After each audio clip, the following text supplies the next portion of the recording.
नमस्कार विद्यार्थी मित्रांनो, मी देवा जाधव, युनिक अकॅडमी पुणे. विद्यार्थी मित्रांनो, मंथली करंट अफेअर सिरीजमध्ये आपल्या सर्वांचं सहर्ष स्वागत. आज आपण जुलै 2023 मध्ये ज्या महत्त्वपूर्ण घटना घडलेल्या आहेत त्या सगळ्या महत्त्वपूर्ण घटनांचा आढावा घेणार आहोत. यामध्ये सर्वप्रथम आपण दोन सराव प्रश्न तुम्हाला सोडवण्यासाठी देतोय आणि दोन्ही सराव प्रश्न जुलै 2023च्या घटनेवर आधारित आहेत, त्याच महिन्याच्या घटनेवर आधारित आहेत. यातला पहिला प्रश्न असा आहे, सामाजिक सुरक्षा, बघा इथे काय म्हणलंय, सामाजिक सुरक्षा निश्चित करणारे देशातील पहिले राज्य कोणतं, असा प्रश्न विचारला आहे. पहिला पर्याय महाराष्ट्र, दुसरा आहे उत्तर प्रदेश, तिसरा पर्याय राजस्थान आणि चौथा ओडिसा. या चार पर्यायामधला कोणता पर्याय बरोबर आहे याचं उत्तर तुम्ही कमेंट बॉक्समध्ये देणं अपेक्षित आहे. दुसरा प्रश्न असा आहे याच्यातला, भारताने नौदलाच्या ताफ्यातील, बघा काय म्हणलंय, भारताने नौदलाच्या ताफ्यातील INS, काय म्हणले, INS कृपान ही क्षेपणास्त्र युद्धनौका टिंबटिंब देशाला भेट म्हणून दिली. म्हणजे पहिल्यांदा असं घडतं की एखादी युद्धनौका भारतानं कोणत्या तरी देशाला भेट म्हणून दिलेली, आणि ज्यावेळेस भारताच्या संदर्भात पहिल्यांदा अशी एखादी गोष्ट घडती त्यावर हमखास प्रश्न परीक्षेत विचारला जातो, म्हणून हा प्रश्न या ठिकाणी फॉर्मेट केलेला आहे. याचे पर्याय, पहिला श्रीलंका आहे, दुसरा भूतान आहे, तिसरा बांगलादेश आहे, चौथा व्हिएतनाम आहे. या चार पर्यायामधलं कोणता पर्याय बरोबर आहे याचं उत्तर तुम्हाला कमेंट बॉक्समध्ये टाकणं अपेक्षित आहे. असे दोन सराव प्रश्न जुलै 2023च्या घटनेवर आधारित आपण या ठिकाणी घेतलेले आहेत. आता जुलै 2023मध्ये कोणत्या महत्त्वपूर्ण घटना घडल्या आहेत त्या आपल्याला पाहायच्यात. त्यात सुरुवातीलाच आपण लोकमान्य टिळक राष्ट्रीय पुरस्कार 2023 बद्दल माहिती पाहणार आहोत. मग बघा, हा लोकमान्य टिळक राष्ट्रीय पुरस्कार तसा 1 ऑगस्टला दिला जातो. आपण जुलैच्या घटना पाहतो, परंतु जुलै 2023मध्ये हा पुरस्कार जाहीर झाला आणि 1 ऑगस्टला दिला. त्यामुळं जुलै 2023मध्ये जाहीर झाल्यामुळे हा पुरस्कार आपण या ठिकाणी पाहतोय. बघा आता लोकमान्य राष्ट्रीय पुरस्कार, लोकमान्य टिळक राष्ट्रीय पुरस्कार कोण देतं, तर लोकमान्य टिळक स्मारक ट्रस्ट देतं. त्याचे अध्यक्ष कोण आहेत, डॉक्टर दीपक टिळक हे त्यांचे अध्यक्ष आहेत. 1983ला या पुरस्काराची सुरुवात झाली. SM जोशी यांना हा लोकमान्य टिळक राष्ट्रीय पुरस्कार सर्वप्रथम देण्यात आला. या वर्षीचा देण्यात आलेला पुरस्काराचा क्रमांक 41 आहे. या पुरस्काराचं स्वरूप काय आहे, 1 लाख रुपये स्वरूप आहे. पुरस्कार प्राप्त व्यक्तीला किती रक्कम दिली जाते, तर 1 लाख रुपये रक्कम दिली जाते. आता 1 ऑगस्ट लोकमान्य टिळक यांच्या पुण्यतिथीनिमित्त दरवर्षी हा पुरस्कार काय करण्यात येतो, देण्यात येतो. आणि 2023चा, बघा इथं काय म्हणलंय, 2023चा 41व्या क्रमांकाचा पुरस्कार भारताचे पंतप्रधान नरेंद्र मोदी यांना तो नुकताच काय करण्यात आलेला आहे, प्रदान करण्यात आला आहे. अशा पद्धतीने हा भाग लक्षात ठेवू शकता. आता यात बघा, लोकमान्य टिळक राष्ट्रीय पुरस्काराच्या बाबतची आणखीन काय इतर माहिती आहे, तर कार्यरत असलेल्या पंतप्रधानांना प्रथमच हा पुरस्काराने सन्मानित करण्यात आला. बघा काय म्हणलं, कार्यरत असलेल्या पंतप्रधानांना प्रथमच या पुरस्काराने काय करण्यात आले, सन्मानित करण्यात आलेले आहे. लोकमान्य टिळक राष्ट्रीय पुरस्काराची रक्कम नमामि गंगे प्रकल्पासाठी देणार असल्याचे मोदी यांनी यावेळी जाहीर केले. तुम्हाला इथं प्रश्न विचारला जाऊ शकतो, हे जे सेंटेन्स आहे ते खूप महत्त्वाचे. तुम्हाला असा प्रश्न येईल. आता बघा, ही न्यूज इलेक्ट्रॉनिक मीडिया असेल, प्रिंट मीडिया असेल, सगळीकडे गाजली होती. आणि याच्यामुळं लोकमान्य टिळक राष्ट्रीय पुरस्कार 2023चा कोणाला मिळाला हे सगळ्यांना माहिती आहे, नरेंद्र मोदी यांना मिळाला. परंतु त्यांना जी काय पुरस्काराची रक्कम आहे 1 लाख रुपये जी प्राप्त झाली, त्यांनी कशाला भेट दिली किंवा कोणाला दिली असा जर प्रश्न आला तर या ठिकाणी एक लक्षात घ्या, नमामि गंगे प्रकल्पासाठी देणार असल्याचे मोदी यांनी जाहीर केले. त्यामुळं हे महत्त्वाचं आहे, नमामि गंगे प्रकल्पासाठी देणार असल्याचे मोदी यांनी जाहीर केले. आता सदर पुरस्कार मिळणारे नरेंद्र मोदी हे 4थे पंतप्रधान आहेत. किती पंतप्रधान आहेत, 4थे पंतप्रधान. बघा, यापूर्वी इंदिरा गांधी ह्या पहिल्या आहेत, अटल बिहारी वाजपेयी हे 2रे पंतप्रधान आहेत, डॉक्टर मनमोहन सिंग 3रे पंतप्रधान आहेत आणि नरेंद्र मोदी हे 4थे पंतप्रधान. आत्तापर्यंत भारताच्या 4 पंतप्रधानांना लोकमान्य टिळक राष्ट्रीय पुरस्कार मिळालेला आहे. अशा पद्धतीनं या पुरस्काराबाबतची माहिती लक्षात ठेवणं गरजेचं आहे. आता त्याचबरोबर लागूनच मी दुसरा एक पुरस्कार घेतला आहे. याच जुलै 2023 महिन्यामध्ये फ्रान्स सरकारचा सर्वोच्च नागरी सन्मान नरेंद्र मोदी यांना मिळाला आहे. म्हणजे या ठिकाणी एक लक्षात घ्या, महाराष्ट्र सरकारचा लोकमान्य टिळक पुरस्कार मिळाला आणि त्याच दरम्यान त्याच महिन्यामध्ये त्यांना फ्रान्स सरकारचा सर्वोच्च नागरी सन्मान मिळाला आहे.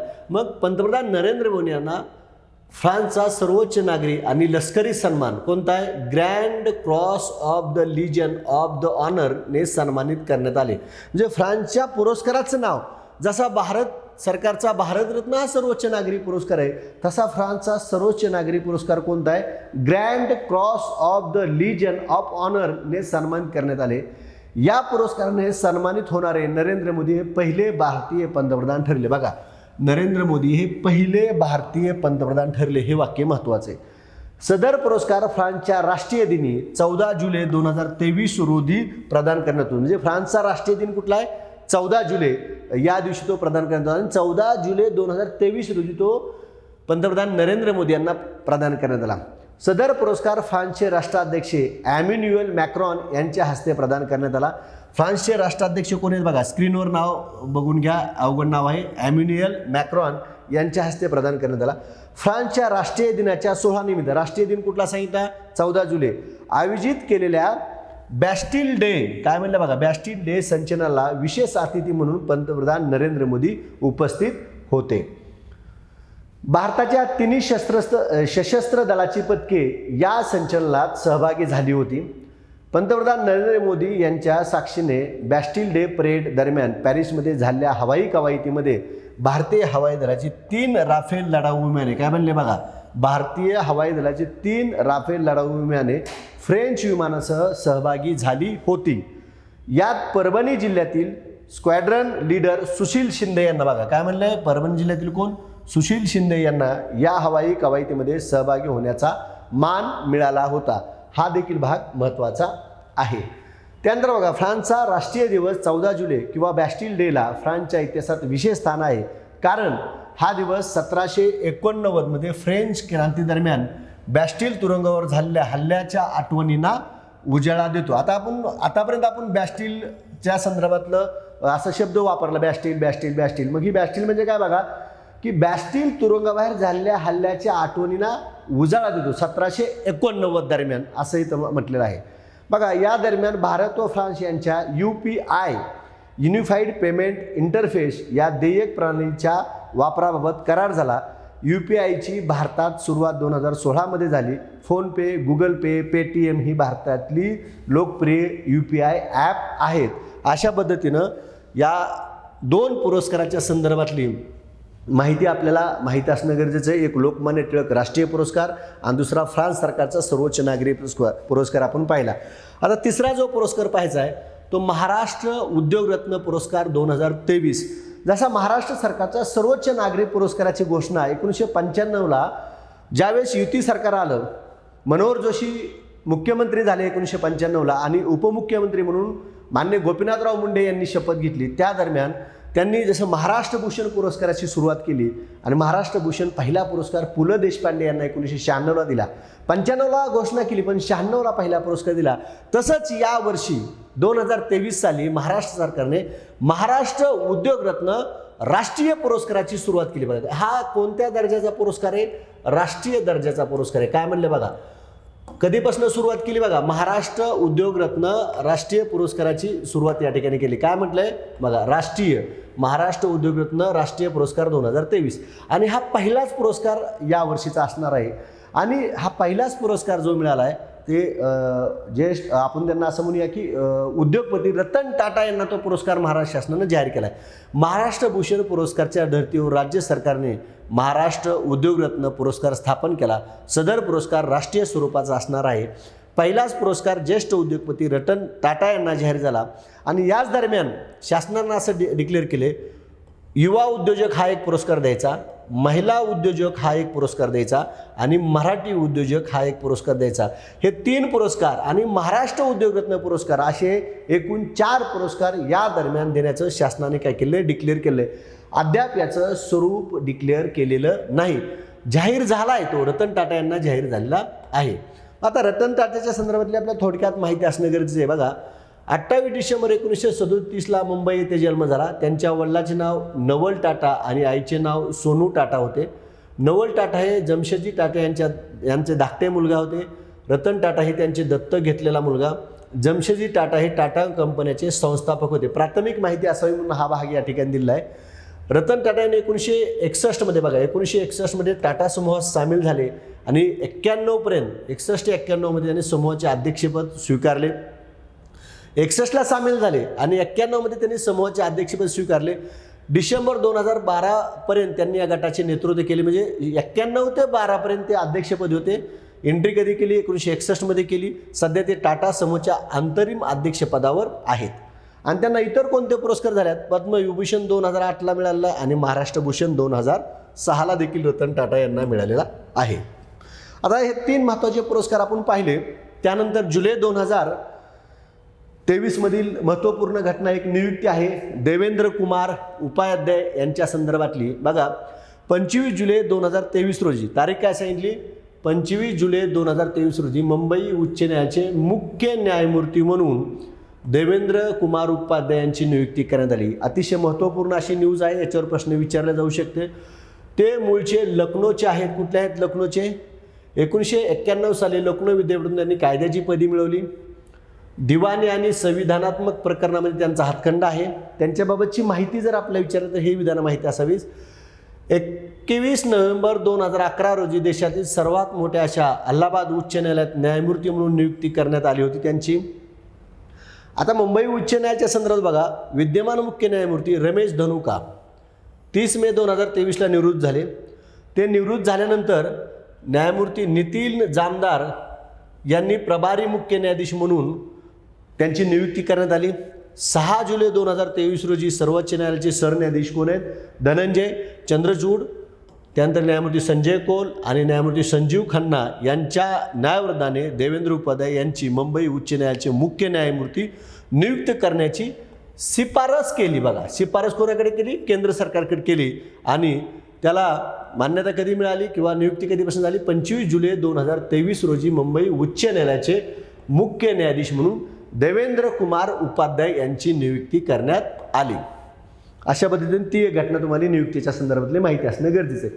नंतर सायन्स टेकच्या संदर्भातली सिंगापूरचे 7 उपग्रहाचं इस्रोनं लॉन्चिंग केले, त्या संदर्भात आपल्याला माहिती पाहिजे.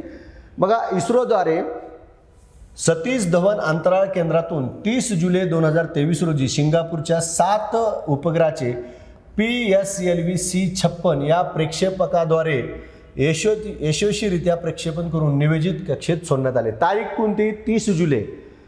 कुठल्या देशाचे? सिंगापूरचे. किती उपग्रह? 7. कोणत्या प्रक्षेपकाद्वारे? PSLV-C56. आता 7 कोणते ते आपण पुढे पाहणार आहोत.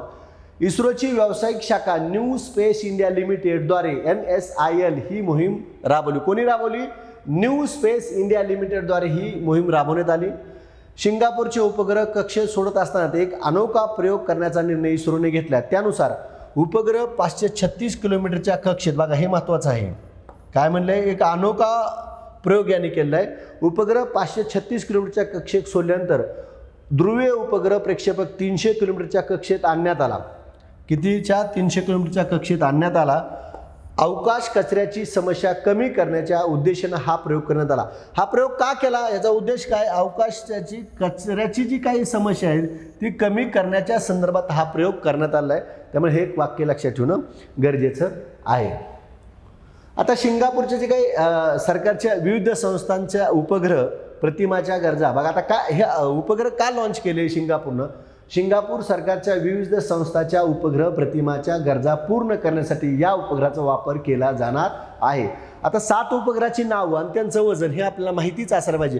सिंगापूरचं जे काय 7 उपग्रह लॉन्च केले 30 जुलै 2023ला, त्यात 7 मध्ये कोणत्या उपग्रह आहे किंवा नाही असा प्रश्न आला तर हे 7 उपग्रहाची नावं DSR 360 किलोचा आहे, अकॉर्ड नावाचा 24 किलोचा आहे, फेलक्स AM 23 किलोचा आहे, स्क्विब 2 4 किलोचा आहे, न्यूलिऑन 3 किलोचा आहे, ग्लासलियॉस 2 3.5 किलोचा आहे आणि आर्बो 12 स्ट्रायडर 13 किलोचा. आता ही नावं अवघड आहेत, स्क्रीनवर तुम्ही व्यवस्थित बघून घ्या.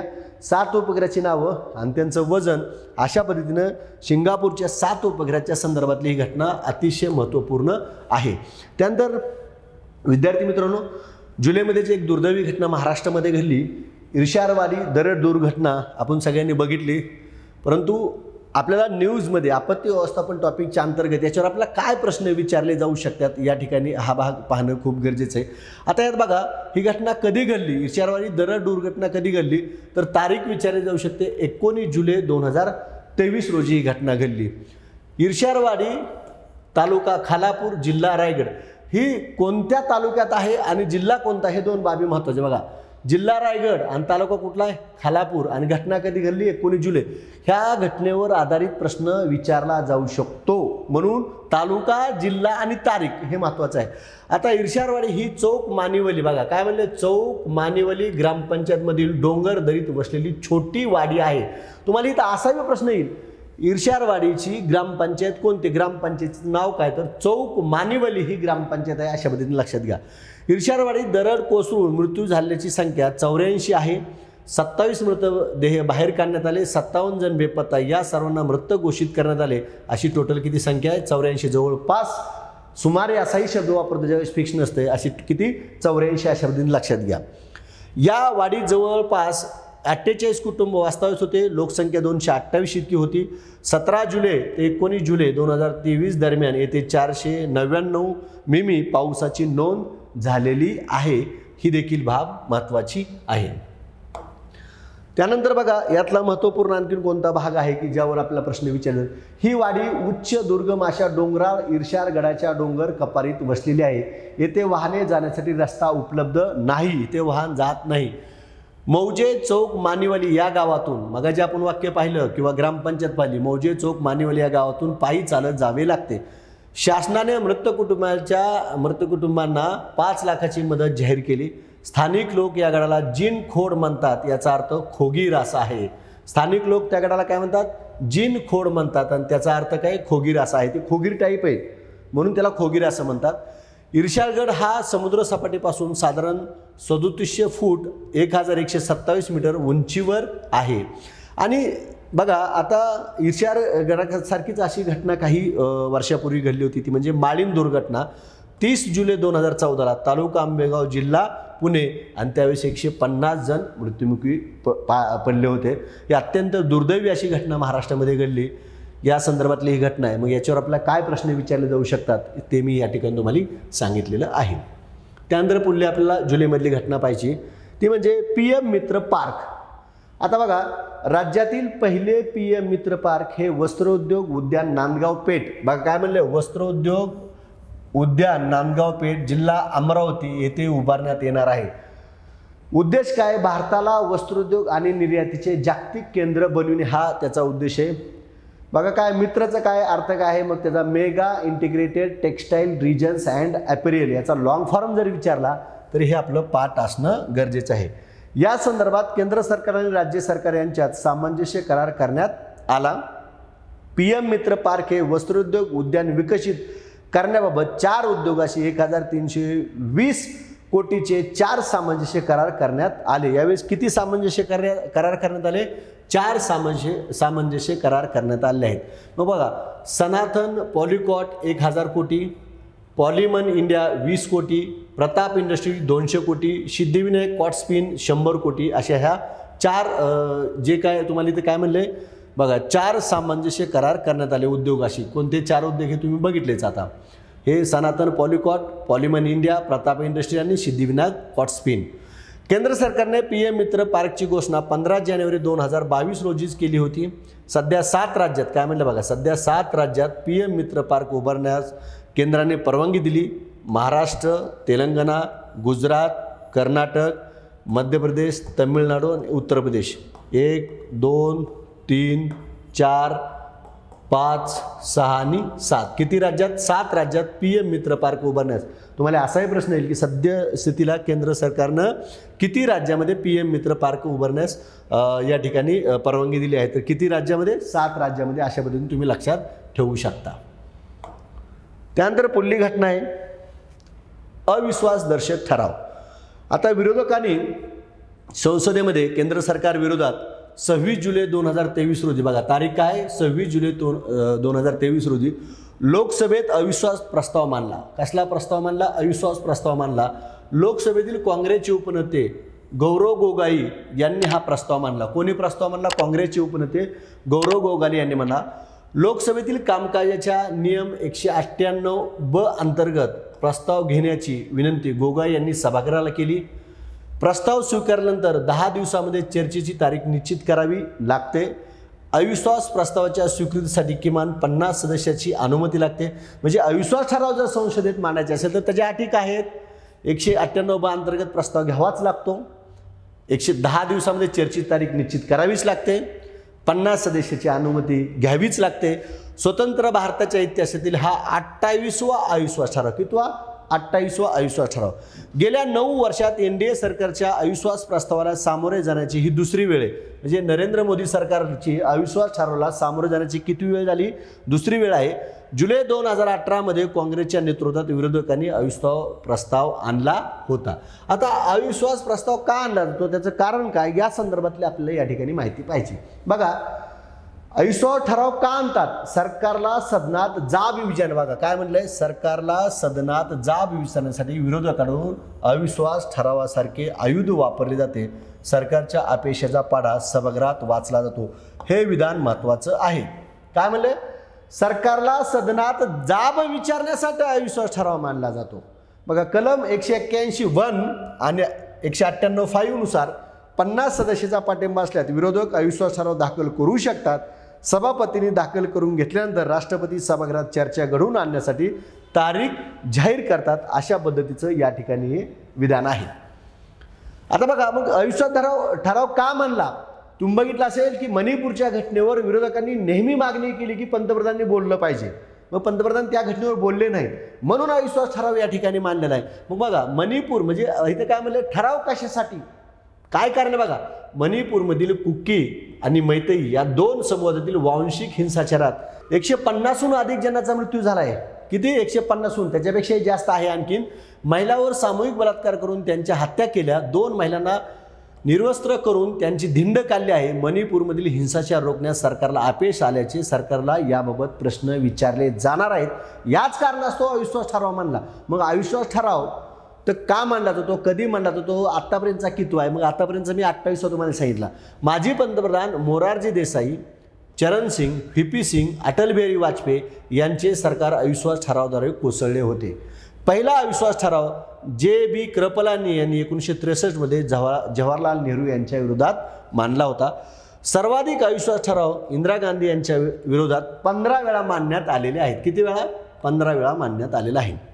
ठीक आहे, अविश्वास ठराव झाल्यानंतर आपल्याला पुढली घटना क्रीडा क्षेत्रातली पाहिजे, ती म्हणजे दुलीप चषक 2023. काही ठिकाणी दिलीप पण म्हणतात, पण तो दुलीप चषक 2023. 23चा जो काय दिलीप चषक झाला आहे तो चिन्नास्वामी स्टेडियम बेंगलोर या ठिकाणी झाला आहे. विजेता संघ कोणता आहे? दक्षिण विभाग. कुठला विजेता संघ आहे? कोणत्या संघाने ही ट्रॉफी जिंकलेली आहे? तर बघा, ही ट्रॉफी जिंकली कुठल्या? दक्षिण विभागाने ही ट्रॉफी जिंकली. उपविजेता पश्चिम विभाग आहे. दक्षिण विभागाचे 14वे हे दुलीप विजेतेपद आहे. म्हणजे आत्तापर्यंत हा चषक दक्षिण विभागाने 14 वेळा जिंकला. दक्षिण विभागाचा कर्णधार कोण? हनुमान विहारी हा दक्षिण विभागाचा कर्णधार आहे. प्रथम श्रेणी क्रिकेट स्पर्धा आहे ही चषक म्हणजे, आणि 1961-62ला या चषकाची काय झालेली सुरुवात झालेली. अशा पद्धतीने हा भाग तुम्ही लक्षात ठेवू शकता. त्यानंतर क्रीडामधलीच आणखीन एक महत्त्वाची घटना आहे, विम्बल्डन ओपन टेनिस स्पर्धा 2023. बघा, दरवर्षी जून जुलै महिन्यातच होते ही स्पर्धा. 1887ला याची सुरुवात झाली. लंडनमध्ये होते, गवती मैदानावर खेळवली जाते. हे ती प्राथमिक माहिती झाली. ग्रँड स्लॅम टेनिस स्पर्धा ज्या एकूण 4 आहेत त्या 4 मधली ही विम्बल्डन ओपन टेनिस स्पर्धा जी काय जुलै महिन्यात पार पडली त्याची माहिती पाहतोय आपण. मग 2023चे विजेते उपविजेते कोण आहेत? मग पुरुष गटाचा विजेता कोण आहे? कार्लोस अल्कराज हा पुरुष गटाचा स्पेनचा विजेता आहे, स्पेन देशाचा. आणि पुरुष गटाचा उपविजेता म्हणजे कार्लोस अल्कराजने नोवाक जोकोविचला हरवलं. नोवाक जोकोविचला हरवून ह्या तरुण खेळाडूनं कार्लोस अल्कराजनं स्पेनच्या सर्बियाच्या नोवाक जोकोविचला हरवून विम्बल्डन ओपन टेनिस स्पर्धा जिंकली. म्हणून तुम्ही न्यूज मीडियामध्ये बघितलं असेल की याचं कौतुक खूप मोठ्या प्रमाणात झालं होतं. महिला गटाची विजेते कोण आहे? मार्केटा वोड्रोसोवा. बघा, नाव अवघड आहे, उच्चार अवघड आहे, स्क्रीनवर तुम्ही बघून घ्या. झेक प्रजासत्ताक या देशाची आहे. आणि महिला गटाची उपविजेता ओन्स जाबेर आहे, तुनिशिया या देशाची आहे. मग विम्बल्डन ओपन टेनिस स्पर्धेचा विजेता कोण, पुरुष गटातील कोण आणि महिला गटातील कोण हे तुम्हाला पाठच असणं गरजेचं आहे. आणि विम्बल्डनच्या संदर्भातली प्राथमिक माहिती देखील माहीत असावी लागते. त्यानंतर अर्थविषयकमधली एक अतिशय महत्त्वपूर्ण आणि आपल्याला परीक्षेला विचारली जाईल, 100% विचारली जाईल अशी घटना म्हणजे HDFC लिमिटेड या कंपनीचं HDFC बँकेमध्ये काय करण्यात आले, विलिनीकरण करण्यात आले. ती घटना आपल्याला या ठिकाणी पाहिजे आहे. बघा, आता हे विलिनीकरण कधी झालं, तारीख महत्त्वाची, 1 जुलै 2023 रोजी. कधी झालं? 1 जुलै 2023 रोजी देशातील गृह वित्त क्षेत्रातील सर्वात मोठी कंपनी HDFC लिमिटेड ही HDFC बँकेमध्ये विलीन झाली. विद्यार्थी मित्रांनो, यानंतर जुलै 2023 नंतर ज्या काय परीक्षा होतील वर्ष 2 वर्षे, मी तुम्हाला गॅरंटी देऊन सांगतो या टॉपिकवर प्रश्न विचारलाच जाणार. जेव्हा म्हणतो तेव्हा प्रश्न विचारला जातो. तारीख लक्षात ठेवायची, 1 जुलै 2023 पासून HDFC लिमिटेडचे HDFC बँकेमध्ये काय झाले, विलिनीकरण झाले. हा भाग महत्त्वाचा आहे. देशाच्या आर्थिक क्षेत्रातील आत्तापर्यंतचे सर्वात मोठे विलिनीकरण आहे. बघा काय म्हणले, देशातल्या आर्थिक क्षेत्रातील आत्तापर्यंतचे सर्वात मोठे विलिनीकरण. या विलिनीकरणातून $172 अब्ज अर्थात 14 लाख कोटी रुपये बाजार मूल्य असलेली जगातील 34 सर्वात मोठी बँक उदयास आली असून ही देशातील दुसरी सर्वात मोठी बँक ठरली आहे. आणि पहिली सर्वात मोठी भारतातील कुठली बँक आहे, SBI आहे. ठीक आहे. त्यानंतर बघा HDFC बँक संस्थापक हसन भाई शेख. HDFC स्थापना 1977 आणि HDFC बँकेची स्थापना 1994 आहे. ग्राहक 12 कोटी आहेत. 100% सार्वजनिक भागधारकाची मालकी असणारी ही कंपनी आहे. 1.77 लाख कर्मचारी संख्या आहे. 8,300 बँकेच्या शाखाची संख्या आहे आणि मुख्यालय मुंबई या ठिकाणी. HDFC बँकेच्या संदर्भातली प्राथमिक माहिती ह्या मुद्द्याच्या माध्यमातून तुमच्यासमोर दिले. यातल्या कोणत्याही मुद्द्यावर आपल्याला परीक्षेला प्रश्न विचारला जाऊ शकतो. त्यानंतर जुलै 2023 मधील पुढली महत्त्वाची घटना आहे 100वे नाट्य संमेलन 2023. आता 100व्या क्रमांकाचं नाट्य संमेलन, कोणती घटना 100 वर्षे 100व्या क्रमांकाची किंवा ह्या इतक्या मोठ्या क्रमांकाची होती त्यावेळेस ती घटना महत्त्वपूर्ण असते. 100वं नाट्य संमेलन ऑलरेडी ते 1920 मध्येच होणार होतं, पण कोरोनामुळे काय झालं ते पाठीमागं पडलं आणि आत्ता मात्र या ठिकाणी हे नाट्य संमेलन घेण्यास ठरलं आहे. सांगलीला होणार आहे. सांगली जिल्ह्याला नाट्य पंढरी म्हणून ओळखलं जातं. काय ओळखलं जातं, नाट्य पंढरी म्हणून ओळखलं जातं. म्हणून हा एक भाग तुम्ही या ठिकाणी महत्त्वाचा आहे. 5 नोव्हेंबर 2023 पासून याची सुरुवात होणार आहे 100व्या नाट्य संमेलनाची.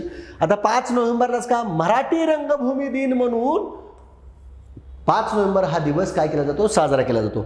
27 मार्च 2024 रोजी जागतिक रंगभूमी दिवशी याचा समारोप होणार आहे. बघा, रंगभूमी दिन 5 नोव्हेंबर आणि जागतिक रंगभूमी दिन 27 मार्च म्हणून 5 नोव्हेंबर ते 27 मार्च, 5 नोव्हेंबर 2023 ते 27 मार्च 2024 या दरम्यान हे नाट्य संमेलन 100व्या क्रमांकाचं होणार आहे.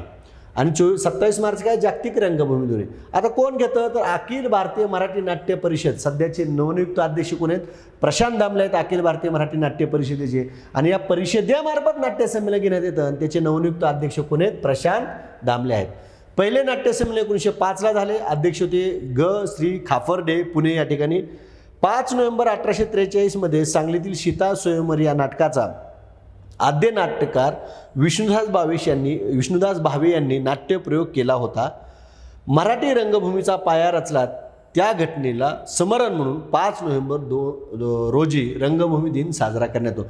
5 नोव्हेंबर 1843ला सांगलीमध्ये विष्णुदास भावे यांनी नाट्यप्रयोग केला होता, म्हणून 5 नोव्हेंबर हा मराठी रंगभूमी दिन साजरा केला जातो. ठीक आहे. त्यानंतर जी पुढली घटना महत्त्वपूर्ण, ग्रीन हायड्रोजन धोरण 2023. बघा, आता नवीनकरणीय ऊर्जा आणि हरित हायड्रोजनच्या प्रकल्पांना प्रोत्साहन देण्यासाठी राज्याच्या हरित हायड्रोजन धोरणास 4 जुलै 2023 रोजी राज्याच्या हरित हायड्रोजन धोरणास 4 जुलै 2023 रोजी मान्यता देण्यात आली. प्रदूषणविरहित स्वस्त आणि मोठ्या ऊर्जेचा स्रोत म्हणजे ग्रीन हायड्रोजन धोरण आहे. असे धोरण जाहीर करणे महाराष्ट्र हे देशातील पहिलेच राज्य आहे. काय म्हणलं बघा, फर्स्ट. महाराष्ट्र हे देशातील कसलं राज्य आहे, पहिलंच राज्य आहे. म्हणून तिथं प्रश्न विचारला जाईल, ग्रीन हायड्रोजन धोरण जाहीर करणारं देशातील पहिलं राज्य कोणतं, तर त्याचं उत्तर महाराष्ट्र. धोरणाच्या अंमलबजावणीसाठी 8,562 कोटी रुपये खर्चाची मान्यता मिळाली. किती खर्चास मान्यता मिळाली असा जर प्रश्न आला तर 8,562 कोटी रुपयाची मान्यता मिळाली आहे. उद्दिष्ट काय, 2023 पर्यंत देशात 5 मिलियन टन हरित हायड्रोजन दरवर्षी निर्मिती करणे. बघा, ग्रीन हायड्रोजन धोरण राज्य सरकारचं 2023चं त्याचं जर उद्दिष्ट विचारलं तर 2023 पर्यंत देशात 5 मिलियन टन हरित हायड्रोजन दरवर्षी निर्मिती करणे असं या धोरणाचं काय आहे, उद्दिष्ट आहे. आता बघा इथं काय म्हणलं, ग्रीन हायड्रोजन म्हणजे काय. आपण आता ग्रीन हायड्रोजन धोरणाचं पाहिलं, टार्गेट काय आहे वगैरे वगैरे सगळ्या बाबी. पण हे ग्रीन हायड्रोजन म्हणजे काय बघा, हिरवा हायड्रोजन हा नूतनीकरणक्षम ऊर्जेद्वारे किंवा कमी कार्बन ऊर्जेद्वारे तयार केलेला हायड्रोजन आहे. ग्रीन हायड्रोजनमध्ये राखारी हायड्रोजनपेक्षा लक्षणीयरित्या कमी कार्बन उत्सर्जन होते. बघा इथे काय म्हणलं, कमी कार्बन उत्सर्जन होते, जे कार्बन कॅप्चर न करता जीवाश्म इंधनापासून प्राप्त होते. जीवाश्म इंधनापासून काय होते, प्राप्त होते. ग्रीन हायड्रोजनच्या उत्पन्नासाठी पाण्यापासून हायड्रोजन आणि ऑक्सिजन वेगवेगळे केले जाते. हायड्रोजन आणि ऑक्सिजन पाण्यापासून वेगळे केले जाते आणि या प्रक्रियेला विद्युत विघटन इलेक्ट्रोलिसिस म्हणतात. या प्रक्रियेत इलेक्ट्रोलायझर्सचा वापर करण्यात येतो. अशा पद्धतीच्या ह्या व्याख्या आहेत ग्रीन हायड्रोजनच्या संदर्भातल्या. त्यानंतर बघा, राष्ट्रीय hydrogen mission, green hydrogen mission जाहीर केलं झालं 2021-22च्या अर्थसंकल्पात निर्मला सीतारामन यांनी जाहीर केलं. हायड्रोजनचे प्रकार काय, ग्रे हायड्रोजन हायड्रोकार्बोनेशनपासून, ब्लू हायड्रोजन जीवाश्म इंधनापासून आणि ग्रीन हायड्रोजन अक्षय ऊर्जेपासून म्हणजे सौर वारा पाणी याच्यापासून. अशा पद्धतीने हा एक भाग लक्षात ठेवा. त्यानंतर क्रीडाविषयक आणखीन एक महत्त्वपूर्ण घटना घडलेली आहे, ती आपल्याला या ठिकाणी पाहिजे. बघा, सॅफ फुटबॉल स्पर्धा 2023 दक्षिण आशियाई फुटबॉल फेडरेशन चॅम्पियनशिप म्हणजे सॅफ, ठिकाण कातिरवा स्टेडियम बेंगळुरू या ठिकाणी ही स्पर्धा पार पडली. विजेता संघ भारतानं 9व्यांदा हे विजेतेपद जिंकले. 4 वेळा भारत उपविजेता आहे. भारताचा कर्णधार सुनील छेत्री, उपविजेता कुवेत ह्या देशाला हरवून भारताने कोणाला हरवलं, भारतानं कुवेतला हरवून सॅफ फुटबॉल स्पर्धा 2023 जिंकली. आणि भारताचा कर्णधार कोणी, सुनील छेत्री. आणि भारताने कितव्यांदा जिंकली, 9 वेळा जिंकली. अंतिम सामन्यात कुवेतवर पेनल्टी शूटआउटमध्ये 5-4 मात भारताचा गोलरक्षक गुरप्रीत सिंगने भारताला हा विजय मिळवून दिला. त्याने पेनल्टी शूटआउटमध्ये कुवेतच्या कर्णधार खालिद अल इब्राहिमचा, बघा कुवेतचा कर्णधाराचं नाव पण इथं काय, खालिद अल इब्राहिमचा अंतिम शॉट रोखला आणि भारतानं 5-4 या ठिकाणी सॅफ फुटबॉल स्पर्धा कुवेतला हरवून काय केलेली, जिंकलेली आहे. 4थ्यांदा भारतात आयोजन करण्यात आले ह्या स्पर्धेचं. जी काही स्पर्धा कुठे झाली बघा, स्पर्धा कुठे झाली असं तुम्हाला सांगितले तुम्ही, कातिरावा स्टेडियम बेंगळुरूमध्ये झाली. भारतामध्ये 4 वेळेस आयोजन झाले, 99, 2011, 2015, 2023 असे किती वेळेस, 4 वेळेस. सॅफ स्पर्धेच्या इतिहासात 3ऱ्यांदा अंतिम सामन्यात निकाल पेनल्टी शूटआउटमध्ये लागला. कितव्यांदा पेनल्टी शूटआउटमध्ये लागला, 3ऱ्यांदा निकाल पेनल्टी शूटआउटमध्ये 3ऱ्यांदा लागला. कितव्यांदा, 3ऱ्यांदा लागला. Player award Nepal football team, best goalkeeper Anisur Rahman Niko, सर्वाधिक गोल सुनील छेत्री 6 गोल केले. Most valuable player Sunil Chhetri. हे या स्पर्धेतले जे काही पुरस्कार म्हणतो आपण, ह्या 4 पुरस्कार जे आहेत महत्त्वपूर्ण, अनेक पुरस्कार दिले जातात पण महत्त्वपूर्ण आहेत हे लक्षात ठेवणं गरजेचं आहे. आता ज्या सॅफबद्दल आपण माहिती पाहिली त्याचं मराठी नाव पण तुम्ही बघितलं असेल. आपण काय पाहिलं, दक्षिण आशियाई फुटबॉल फेडरेशन चॅम्पियनशिप.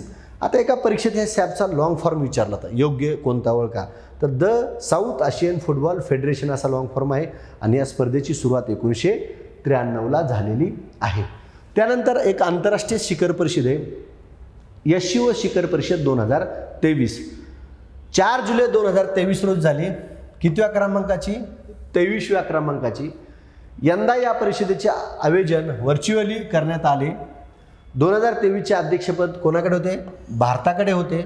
सदस्य देशाच्या प्रमुखाची बैठक पंतप्रधान नरेंद्र मोदीच्या अध्यक्षतेखाली आभासी स्वरूपात झाली, ऑनलाईन स्वरूपात या ठिकाणी काय झाली, बैठक झाली. एशिओची आगामी 2024ची परिषद कझाकिस्तान येथे होणार आहे. 24ची कोठे होणार आहे बघा, 24ची परिषद कझाकिस्तान येथे होणार आहे.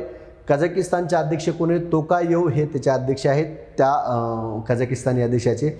आणि 2023ची थीम काय होती, एका सिक्युअर एससीओच्या दिशेनं, अशी ही 2023ची काय होती, थीम होती. या आभासी व्यासपीठासमोर मोदींना आपलं काय मत मांडलं, या परिषदेमध्ये काय म्हटलं हे बघणं महत्त्वाचे आहे. बघा, 2 दशकामध्ये एशिओ संघटना आशिया क्षेत्रातील शांतता, समृद्धी आणि विकासाचे प्रभावी व्यासपीठ आहे असं एक विधान त्यांनी केलं. त्यानंतर भारत या क्षेत्राकडे विस्तारित शेजार म्हणून नव्हे तर विस्तारित कुटुंब म्हणून पाहते, शेजार म्हणून नंतर कुटुंब म्हणून पाहते असं विधान केलं.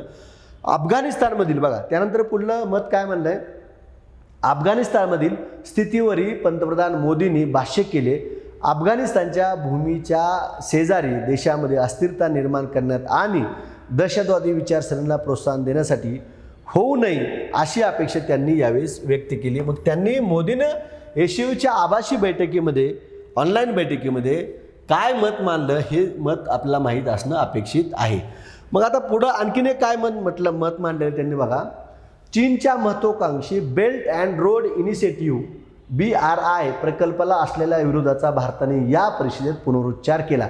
भारताने कोणत्या बघा प्रकल्पाला विरोध केला, चीनच्या बेल्ट अँड रोड इनिशिएटिव्ह, आणि याला भारताने इथं काय केलं, पुनरुच्चार केलाय. चीन आणि पाकिस्तान यांच्यात आर्थिक मार्गिका सिपेक प्रकल्प राबविण्यात येत आहे. तो चीनच्या BRIचा एक भाग आहे. सिपेकचा काही भाग पाकव्याप्त काश्मीरमधून बघा, पाकव्याप्त काश्मीरमधून जातो असं भारत म्हणतोय. हा भारताचा अविभाज्य भाग आहे. भारताचा अविभाज्य भाग असल्याने भारताने सुरुवातीपासूनच सिपेकला विरोध दर्शवला आहे. असे प्रकल्प राबविताना अन्य देशाच्या स्वायत्तेचा आदर करायला हवा, हे मत बघा, हे महत्त्वाचं आहे. अन्य भारताने इथं चीन राबवतोय त्यावेळेस चीननं किंवा पाकिस्ताननं भारताला विचारलेलं नाही. मोदींचं म्हणणं काय की स्वायत्तेचा आदर करायला हवा, हे मत नरेंद्र मोदी यांनी मानले. सिपेकमध्ये अन्य देशांना सामील करून घेण्याच्या प्रस्तावाला भारताला विरोध केलेला आहे. त्यानंतर महाराष्ट्राच्या राजकारणामध्ये खळबळजनक ब्रेकिंग न्यूज जुलै महिन्यात आली होती. अजितदादा पवारांचा राष्ट्रवादीचा गट एकनाथ शिंदे आणि देवेंद्र फडणवीस यांच्याबरोबर गेला आणि या ठिकाणी अजितदादा पवार यांना महाराष्ट्राचे उपमुख्यमंत्री पद देण्यात आलं आणि अजितदादा पवार महाराष्ट्राचे या ठिकाणी पाचव्यांदा महाराष्ट्राचे उपमुख्यमंत्री झाले. 2 जुलै 2023 पासून काय म्हणले, 2 जुलै 2023 पासून महाराष्ट्राचे नवनियुक्त उपमुख्यमंत्री म्हणून अजित पवार यांनी शपथ घेतली. एकाच पंचवार्षिकमधील हे त्यांचे तिसरे उपमुख्यमंत्री पद. बघा काय म्हणलंय, एकाच पंचवार्षिकमधील हे तिसरे उपमुख्यमंत्री पद, तर महाराष्ट्राचे ते 5व्यांदा उपमुख्यमंत्री झाले. भारतात एकापेक्षा जास्त उपमुख्यमंत्री असलेली राज्य आंध्र प्रदेशमध्ये 5 उपमुख्यमंत्री आहेत. उत्तर प्रदेश, नागालँड, मेघालय, महाराष्ट्रामध्ये 2 उपमुख्यमंत्री आहेत. बघा काय म्हटलंय, आंध्रमध्ये 5 आहेत आणि उत्तर प्रदेश, नागालँड, मेघालय, महाराष्ट्रामध्ये किती 2 उपमुख्यमंत्री आहेत. महाराष्ट्रात प्रथमच 2023 मध्ये 2 उपमुख्यमंत्री आजपर्यंत आहेत. तसाच महाराष्ट्राला 2 उपमुख्यमंत्री नव्हते, परंतु जुलै 2023 मध्ये हे असं पहिल्यांदा घडलेलं आहे. विद्यार्थी मित्रांनो, गेल्या वेळेच्या जून 2023च्या व्हिडिओमध्ये मी तुम्हाला आवाहन केलं होतं की 2023मध्ये जेवढे चालू घडामोडी आणि सामान्यांचे प्रश्न झाले जे TCS आणि IBPSच्या परीक्षेसाठी उपयुक्त असणार आहेत, त्या संदर्भात व्हॉट्सअपला हाय करा म्हटलं होतं. तुम्हाला मी PYQची फाईल पाठवतो किंवा @devazator हे माझं टेलिग्राम चॅनल आहे, त्या टेलिग्राम चॅनलला जॉईन केलं तर तिथेही तुम्हाला फाईल मिळेल. जर तुम्हाला PYQची फाईल पाहिजे असेल, आता गेल्या वेळेस जरी तुम्ही हाय केलं असेल, ती फाईल आली असेल तरी परत एकदा हाय करा आणि नवीन फाईल मिळवा. नवीन फाईल म्हणजे PCMCचे जे काही पेपर झाले आहेत, मेमध्ये ती परीक्षा झाली होती, त्याचे पेपर आता जुलैमध्ये बाहेर आले आणि त्या पेपरचं ॲड करून PYQची नवीन रिवाइज्ड फाईल जवळजवळ 86 पानाची PYQची फाईल तुम्हाला 8805463944 या नंबरवर तुम्ही हाय केल्यानंतर ती PYQची फाईल तुम्हाला निश्चितच मिळून जाईल. फक्त एक लक्षात घ्या, तुम्ही हाय करायचं आणि PYQ फाईल म्हणायचं, तुम्हाला ती फाईल या नंबरवर मिळून जाईल. परत एकदा नंबर सांगतो, 8805463944 या नंबरवर तुम्ही हाय करा. तुम्हाला PYQ 2023ची सामान्य ज्ञान आणि करंट अफेअर्सची, ज्यामध्ये PCMCचे मेमध्ये पेपर जे झाले ते मी ॲड केले आहेत, या नंबरवर तुम्हाला मिळून जातील. आता जुलै 2023 मधील महत्त्वपूर्ण घटना कोणती, तर चांद्रयान-3 अतिशय ऐतिहासिक अशी ही घटना आहे. याचं प्रक्षेपण झालं कधी, 14 जुलै 2023ला झालं दुपारी 2:35 कोठून झालं, सतीश धवन अंतराळ केंद्र श्रीहरिकोटा आंध्र प्रदेश या ठिकाणून. कशाद्वारे झाले तर LVM-3 लॉन्च व्हेकल मार्क 3 द्वारे झाले. उद्दिष्ट चंद्राच्या पृष्ठभागाचा अभ्यास करणे. खर्च सुमारे 615 कोटी खर्च झालेला आहे. चंद्राच्या दक्षिण ध्रुवाजवळ यान उतरवण्यात भारत पहिला देश ठरला. ही जर मोहीम सक्सेस ठरली तर चंद्राच्या दक्षिण ध्रुवाजवळ यान उतरणारा भारत पहिला देश ठरणार आहे. चांद्रयान-3 अंतराळयान चंद्राच्या पृष्ठभागावर 23 किंवा 24 ऑगस्टला उतरणार आहे. 23 किंवा 24 ऑगस्टला हे यान यशस्वीरित्या उतरल्यानंतर दक्षिण ध्रुवावर यान उतरणारा भारत जगातला पहिला देश ठरेल आणि चंद्राच्या पृष्ठभागावर अंतराळयान उतरणारा देशामध्ये भारत हा कितवा देश असेल? चौथा असेल. 23 आणि 24 ऑगस्टला ते सक्सेस झाल्यानंतर आतापर्यंत किती आहेत? 3 आहेत चंद्राच्या पृष्ठभागावर हे चांद्रयान मोहीम राबवणारे. कोणते 3? अमेरिका, रशिया आणि चीन. 23-24 ऑगस्टच्या दरम्यान आपण जर सक्सेस झालो तर निश्चितच आपण होणार आहोत भारत हा कितवा देश असेल? चौथा देश असेल. अशा पद्धतीने तुम्ही या चांद्रयान मोहिमेत. आता इथं सगळ्यात महत्त्वाचं चांद्रयान-3च्या संदर्भात आता जुलै महिन्यामध्ये काही परीक्षा झाल्या, ही तारीख विचारली. 14 जुलै 2023 ही तारीख लक्षात ठेवायचीच कंपल्सरी. पुढं जाण्यापूर्वी तुम्हाला सामान्य आणि करंट अफेअरची PYQची 2023ची फाईलसाठी तुम्हाला मी नंबर सांगितला आहे 8805463944. फक्त तुम्ही हाय करा, त्याच्यावर तुम्हाला फाईल मिळून जाईल. या चांद्रयान-3 मधलं काय महत्त्वाचे आणखीन बघा.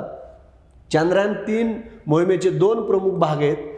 चंद्राचे विज्ञान म्हणजे सायन्स ऑफ द मून. बघा, सायन्स ऑफ द मून, चंद्राची आवरणशिला, भूगर्भातील हालचाली, पृष्ठभागावरील प्लाझ्माचे प्रमाण, तसेच लँडिंग स्थळाच्या आसपास असलेल्या चांद्रपृष्ठातील रासायनिक मूलद्रव्य यांचा अभ्यास केला जाणार आहे. काय 2 प्रमुख भाग म्हणजे चंद्राचे विज्ञानामध्ये कशाचा अभ्यास केला नाही हा भाग सांगितला. आणि दुसरा काय? चंद्रावरून विज्ञान म्हणजे सायन्स फ्रॉम द मून. बघा, सायन्स ऑफ द मून आणि तर फ्रॉम द मून असं म्हणले. चंद्रावरून विज्ञान याद्वारे चंद्राच्या कक्षेमधून पृथ्वीचा अभ्यास केला जाणार आहे. चांद्रयान-2 मध्ये केवळ लँडर चंद्रपृष्ठावर उतरणारे वाहन आणि रोव्हर चंद्रपृष्ठावर चालणारे वाहन होते. चांद्रयान-3 मध्ये या 2 वाहनाखेरीज प्रोपोलेशन म्हणजे प्रेरक हे 3रे वाहन बसविण्यात आले. यामुळे चंद्राच्या कक्षेतून पृथ्वीवरील वर्णपटासह अन्य निरीक्षणे नोंदविता येणार आहेत. हा देखील मुद्दा महत्त्वाचा आहे. चांद्रयान-2 मध्ये काय होतं? केवळ लँडर आणि रोव्हर होते. आता काय वाढले? प्रेरक वाढलेले. 3रं वाहन या ठिकाणी प्रेरक प्रोपोलेशन हे 3रं वाहन वाढवण्यात आलेलं आहे. त्यानंतर बघा, चांद्रयान-3 मधील लँडरच्या पायाची क्षमता 3 मीटर प्रति सेकंद वेग सहन करण्याइतकी वाढवण्यात आलेली आहे. आता LVM-3 बद्दल उंची 43.5 मीटर, वजन 640 टन. हे प्रक्षेपण यान 8000 किलोग्रॅम वजन पेलण्यासाठी सक्षम आहे. हे भारताचे सर्वात वजनदार प्रक्षेपण यान आहे. चांद्रयान-3 हे LMV-3चे 7वे प्रक्षेपण आहे. कितवे प्रक्षेपण आहे? 7वे प्रक्षेपण आहे. त्यानंतर बघा, चांद्रयान-1 बघा काय म्हणले. चांद्रयान-1 22 ऑक्टोबर 2008 यशस्वी, 386 कोटी खर्च. चांद्रयान-2 22 जुलै 2019 अंशतः यशस्वी झालेलं आहे. बरोबर आहे, यशस्वी म्हटले कारण की टोटल यशस्वी झालेलं नव्हतं. 960 कोटी खर्च. चांद्रयान-3 14 जुलै 2023 यशस्वी म्हणूया आपण. आता ऑगस्टमध्ये आपल्याला लक्षात येईल काय आहे ती, त्यावेळेस इथला शब्द महत्त्वाचा ठरणार आहे. 615 कोटी खर्च. सतीश धवन अंतराळ केंद्र. बघा, हे 3 खूप महत्त्वाचे मुद्दे आहेत. कधी लॉन्चिंग झालं, काय या संदर्भातलं म्हणून हे देखील महत्त्वाचे आहे. पुढं काय म्हणलं बघा, सतीश धवन अंतराळ केंद्रावरील प्रक्षेपण केंद्रावर राष्ट्रीय पुरस्कार विजेते चित्रपट निर्माते लेखक विनोद मानकारा यांच्या prism the ancestral abode of the rainbow या विज्ञानविषयक पुस्तकाचे प्रकाशन इस्रोचे अध्यक्ष M. सोमनाथ यांच्या हस्ते करण्यात आले. म्हणजे 14 जुलैला जो काही आपण चांद्रयान-3चं प्रक्षेपण केलं आहे, किती सांगितलं तुम्हाला तारीख बघा, 14 जुलै ही तारीख सांगितली. किती? 14 जुलै. म्हणजे आपण चांद्रयानच्या सुरुवातीला जे बघितलं आहे किती, 14 जुलै 2023ला जी तारीख सांगितली, त्याच दिवशी सतीश धवन अंतराळ केंद्रावर विनोद मानकर यांच्या पुस्तकाचे प्रकाशन इस्रोचे अध्यक्ष M. सोमनाथ यांच्या हस्ते करण्यात आले. भारताच्या रॉकेट वुमेन म्हणून ओळखल्या जाणाऱ्या रितू करिदाल यांचाही या मोहिमेमध्ये सहभाग होता. ठीक आहे. त्यानंतर पुढली महत्त्वाची पुरस्काराची घटना आहे शिवछत्रपती राज्य क्रीडा पुरस्कार 3 वर्षाचे 2023 मध्ये एकाच वर्षात जाहीर करण्यात आले. 3 वर्षापासून थकलेल्या पुरस्काराची घोषणा जुलै 2023 मध्ये करण्यात आली. कधी करण्यात आली? जुलै 2023 मध्ये करण्यात आली. कोणत्या वर्षी थकलेले पुरस्कार? 19-20, 20-21 आणि 21-22. विविध पुरस्कार पुढील प्रमाणे बघा आता, शिवछत्रपती राज्य क्रीडा जीवन गौरव पुरस्कार किती लोकांना जाहीर करण्यात आला? 3 लोकांना, म्हणजे 19-20चा, 20-21चा आणि 21-22चा.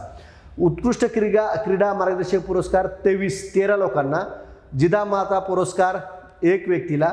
शिवछत्रपती राज्य क्रीडा पुरस्कार 81 व्यक्तींना. शिवछत्रपती राज्य क्रीडा साहसी पुरस्कार 5 व्यक्तींना. शिवछत्रपती राज्य क्रीडा पुरस्कार दिव्यांग खेळाडू 14 व्यक्तीला. अशा एकूण किती? 117. आता इथं काय आपण 117 पाहणार नाही. मी माझ्या @देवाचा जो टेलिग्राम चॅनलला ते 117 लोकांची यादी पाहिलेली. एवढे 117 खेळाडू करण्याची गरज नाही, परंतु एखादा खेळाडू आणि त्याच्या संबंधित खेळ आणि संबंधित जिल्हा असा जर प्रश्न विचारला तर 117 खूप महत्त्वाचे आहेत. अन्यथा हे 3च खूप महत्त्वाचे आहेत आणि 3 जे महत्त्वाचे आहेत ते आपण या ठिकाणी पाहणार आहोत. 2019-20चा शिवछत्रपती राज्य क्रीडा जीवन गौरव पुरस्कार 19-20चा श्रीकांत वाड जे आहे ते ठाणे जिल्ह्यातले त्यांना मिळाला आहे. 2020-21चा दिलीप व्यंगस्कर मुंबईचे आहेत त्यांना मिळाला आहे. आणि 21-22चा आदिल सुमारीवाला मुंबईचे आहेत त्यांना मिळाले. म्हणजे जीवन गौरव पुरस्कार जे 3 आहेत, 19-20, 20-21 आणि 21-22चे तिन्ही आपल्याला माहीत असणं अपेक्षित आहे.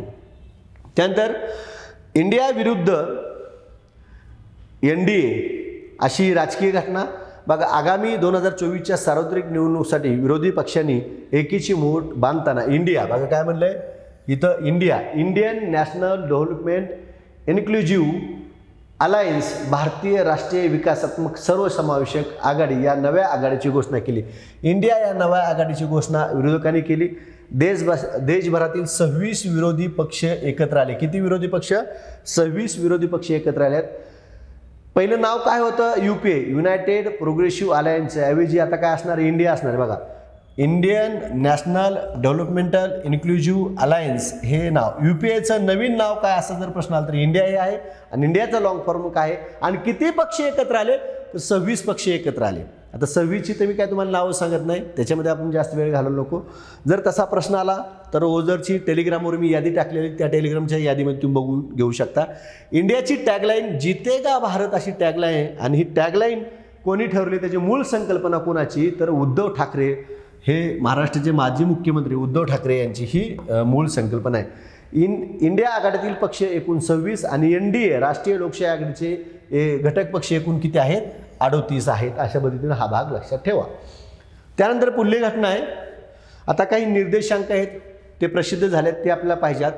राष्ट्रीय बहुआयामी गरिबी निर्देशांक प्रगतीचा आढावा 2023 कोण जाहीर केला? नीती आयोगाने जाहीर केला. कधी केला? 17 जुलै 2023ला. कितव्या क्रमांकाचा? 2ऱ्या क्रमांकाचा. राष्ट्रीय बहुआयामी गरिबी निर्देशांक कोणी जाहीर केला? नीती आयोगाने जाहीर केला.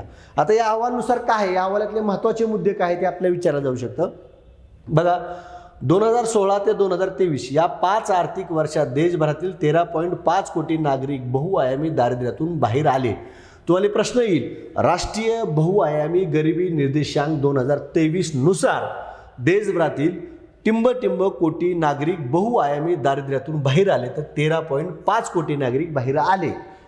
त्यानंतर 2015-16 मध्ये भारतातील बहुआयामी गरिबीची संख्या 24.75% होती. मात्र 19-21 मध्ये ती 14.96 नोंदविण्यात आली.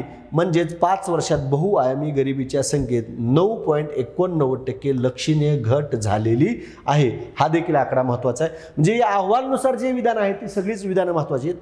ग्रामीण भागात दारिद्र्य 32.59% 19% वेगाने घसरले. 32.19 वरनं 19.28 पर्यंत वेगाने घसरले आहे हा शब्द या ठिकाणी वापरलेला आहे. त्यानंतर बघा, शहरी भागात 8.65% वरून 5.27 काय म्हणले 8.65 वरून 5.27% पर्यंत गरिबी कमी झाली. 2015-16 व 19-21 या दरम्यान MPI चे मूल्य 0.117 ते 0.066 पर्यंत म्हणजे जवळपास निम्मे झाले. गरिबीची तीव्रता 47% वरनं किती 47% वरनं 44% आली. उत्तर प्रदेश, बिहार, मध्य प्रदेश, ओडिशा आणि राजस्थानमध्ये बहुआयामी गरिबीच्या प्रमाणात सर्वाधिक वेगाने घट झाली. सर्वाधिक वेगाने घट झालेली राज्य कोणती? उत्तर प्रदेश, बिहार, मध्य प्रदेश, ओडिशा, राजस्थान. गरिबी कमी करण्यात महाराष्ट्र पिछाडीवर आहे, हे देखील विधान महत्त्वाचं आहे. बिहारमध्ये सर्वाधिक वेगाने गरिबी कमी झाली.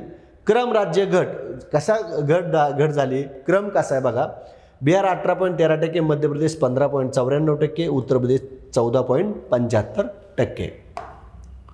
त्यानंतर महाराष्ट्र कितव्या क्रमांकावर आहे, 15 क्रमांकावर आहे, 6.99%. राष्ट्रीय MPI 3 समान आयामाच्या अभावाचे मोजमान करतोय, आरोग्य, शिक्षण आणि राहणीमान. सदर आयाम 12 शाश्वत विकास उद्दिष्टाशी संबंधित निर्देशांकाद्वारे दर्शवले जातात. 12 कोणते आहेत? पोषण, बाल व किशोर मृत्यू, माता आरोग्य, शालेय शिक्षणाची वर्ष, शाळेतील उपस्थिती, स्वयंपाकांचे इंधन, स्वच्छता, पिण्याचे पाणी, वीज, घरे, मालमत्ता आणि बँक खाते असे 12 आयाम, 12 निर्देशांक म्हणले. आयाम किती आहेत बघा, आयाम किती आहेत? 3 आयाम आहेत आणि 12 निर्देशांक हे तुम्हाला माहीत असणं अपेक्षित आहे. त्यानंतर पुढला निर्देशांक आहे निर्यात सज्जता निर्देशांक 2022. हा देखील निर्देशांक नीती आयोगाद्वारे जुलै 2023 या ठिकाणी तो काय करण्यात आला, प्रसिद्ध करण्यात आलेला आहे. कितव्या क्रमांकाचा? 3ऱ्या क्रमांकाचा. प्रथम क्रमांकावर तमिळनाडू, स्कोर 80.89% आहे. द्वितीय क्रमांकावर महाराष्ट्र आहे, स्कोर आहे 78.20. तृतीय क्रमांकावर कर्नाटक आहे, स्कोर आहे 76.36. 4 प्रमुख तसेच बघा, 4 प्रमुख तसेच 11 उपमानकाच्या आधारे हा अहवाल जाहीर केला जातो. आता 4 प्रमुख मानके, धोरण, व्यवसाय, निर्यात परिसंस्था आणि निर्यात विषयक कामगिरी अशी 4 प्रमुख मानके आणि 11 उपमानके. निर्यात प्रोत्साहन धोरण, संस्थात्मक चौकट बघा, 1 नंबरचा निर्यात प्रोत्साहन धोरण, 2 नंबरचा संस्थात्मक चौकट, 3 नंबर व्यवसायाचे वातावरण, 4 नंबर पायाभूत सुविधा, 5 नंबर वाहतुकीची सुविधा, 6 नंबर अर्थसहाय्य मिळवण्याची सोय, 7 नंबर निर्यातविषयक पायाभूत सुविधा, 8 नंबर व्यापार विषयक मदत, 9 नंबर संशोधन आणि विकास विषयक पायाभूत सुविधा, 10 नंबर निर्यातीचे वैविध्यीकरण आणि 11 नंबर विकासभिमुखता असे उपमानक विचारात घेऊन हा अहवाल तयार केला जातो. त्यानंतर पुढली आपल्याला घटना जी पाहायची, UNDPचा जो काय अहवाल आहे तो अहवाल आपल्याला पाहायचा आहे. संयुक्त राष्ट्राचा विकास कार्यक्रम म्हणजे UNDP आणि ऑक्सफर्ड गरिबी व मानवी विकास पुढाकार OPHI यांनी संयुक्तपणे बहुआयामी गरिबी निर्देशांक अहवाल प्रसिद्ध केला आहे. गरिबी दूर करणे ही आवाक्यातील बाब असल्याचे या अहवालातून दिसून आले. गरिबांच्या स्थितीचा अभ्यास करताना 2002 ते 2022 या काळाचा विचार केला गेला. 81 देशातील परिस्थितीवर विशेष लक्ष देण्यात आले.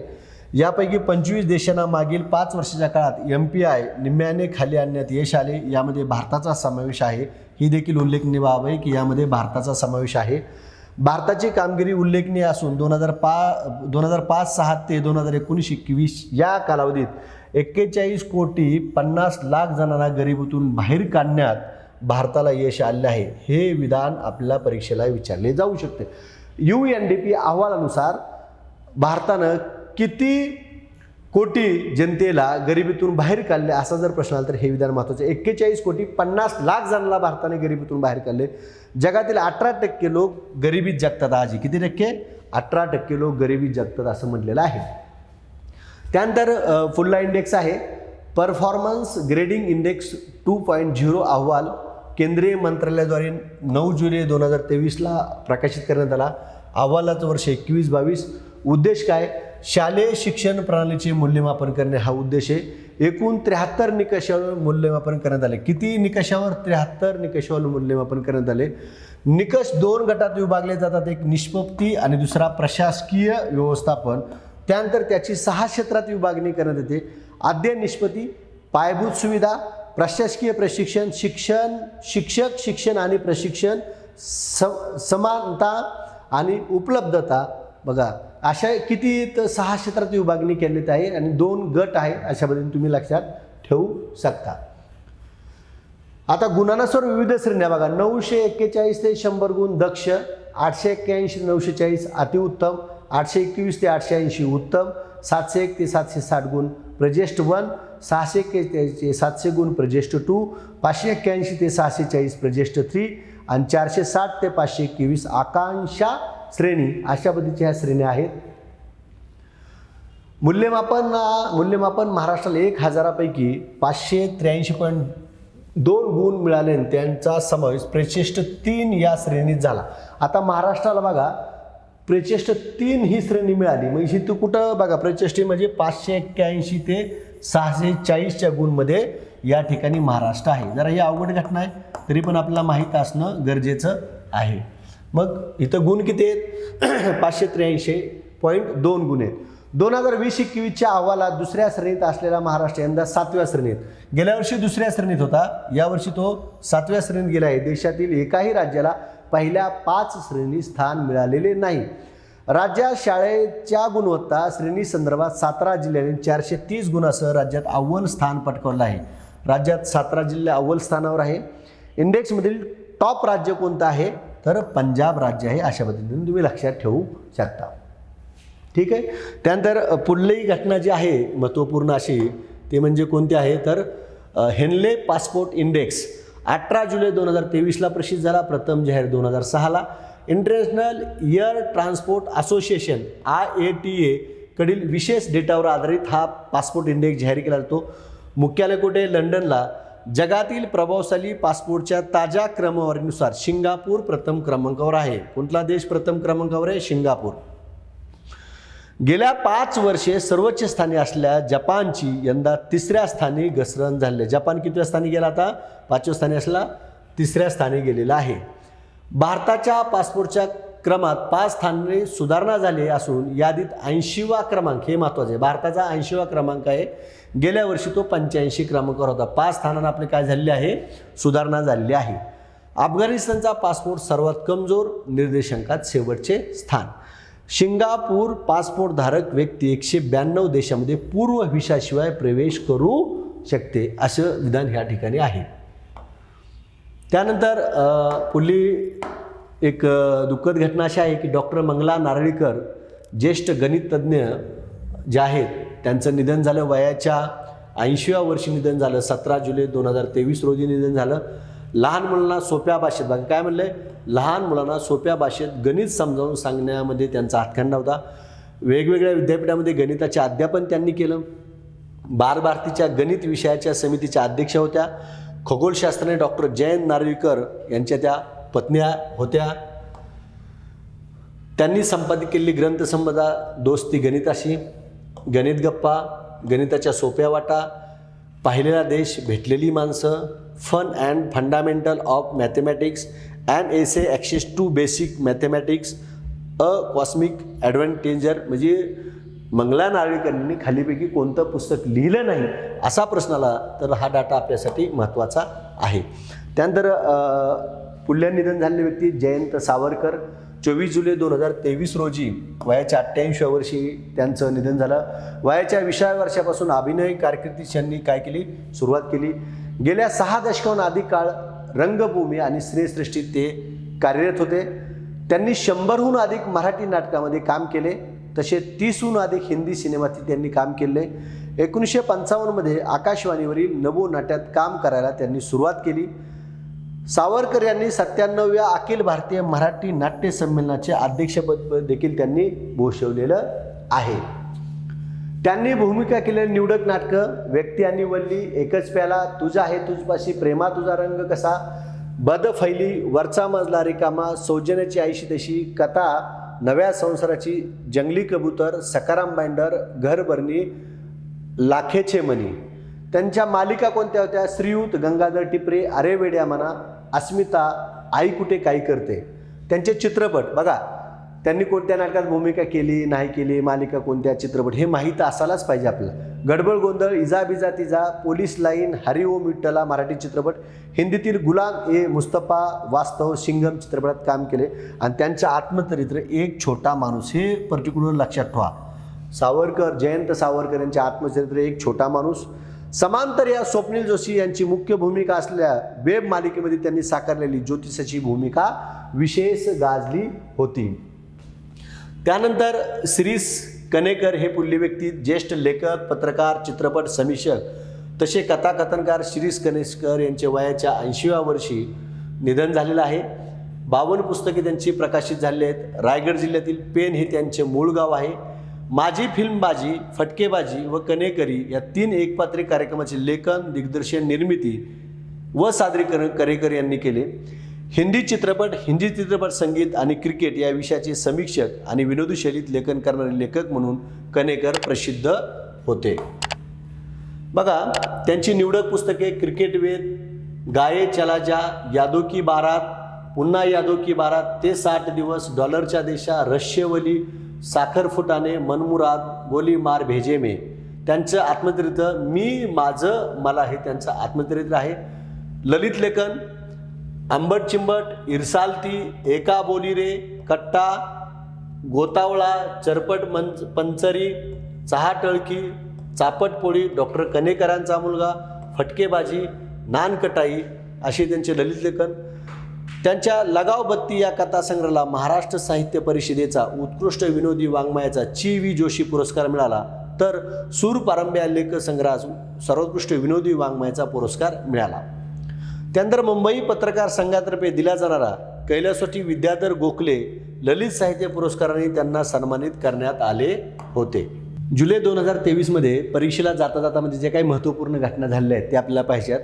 राष्ट्रीय मानवाधिकार आयोगाच्या अध्यक्षपदी नवनियुक्त अध्यक्षपदी अरुण कुमार मिश्रा, कोणाची निवड झाली?